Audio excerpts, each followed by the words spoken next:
વાગરામાં પોલીસને પડકાર ફેંકતા હોય તેમ વાગરા ડેપો સર્કલ નજીક 3 દુકાનોને સાગમેત તસ્કરોએ નિશાન બનાવી હતી, જેમાંથી એક દુકાનમાંથી હજારોની મત્તાની ચોરી કરી ફરાર થઈ ગયા હતા।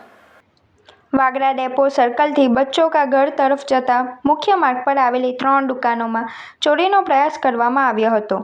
તસ્કરો દ્વારા મોબાઈલની દુકાનનું તાળું તોડીને અંદર પ્રવેશવાનો પ્રયાસ કરવામાં આવ્યો હતો, પરંતુ અંદર બીજા દરવાજા પર લોક હોવાથી તેઓ ચોરી કરવામાં નિષ્ફળ રહ્યા।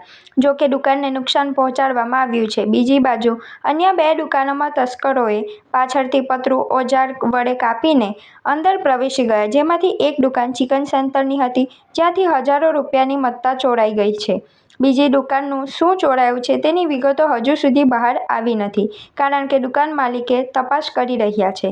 આ ઘટનાને કારણે સ્થાનિક વેપારીઓમાં ભય અને ચિંતા ફેલાઈ ગઈ છે।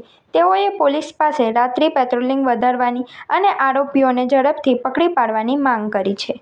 ચિકનની દુકાને લગભગ 6 મહિના પણ નથી થયા અને આજ રોજ રાત્રે વાગરામાં મારી મામાની દુકાન પર ચોરી થયેલી છે। પતરું પાસેથી ઉકેલીને પાછું ફિટ કરી દેલું છે। એમના મારા મામાના 25,000 રૂપિયા વાયરિંગના હતા, એ લઈ ગયા છે અને થોડો નાનો મોટો સામાન લઈ ગયા છે।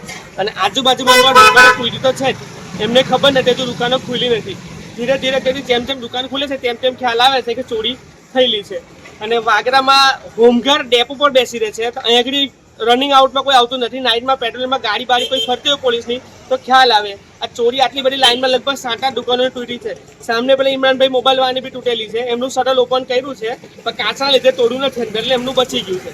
એટલે અવારનવાર અહીંયા ચોરી થયા કરે તો સ્ટાર્ટિંગમાં આવું થાય છે, હજુ તો આખો શિયાળો બાકી છે। તો મારી રિક્વેસ્ટ છે કે હોમગાર્ડ ખાલી ડેપો પર બેસી રહે છે, ત્યાં વાતો કર્યા કરે, ચા નાસ્તા કર્યા કરે છે, તો આજુબાજુમાં બી કોઈ ઉભા રહે ને વિઝિટ મારે। અહીંયા આગળ 2 હોમગાર્ડ બેસાડો જેથી આ લાઈનોને અમને સપોર્ટ રહે।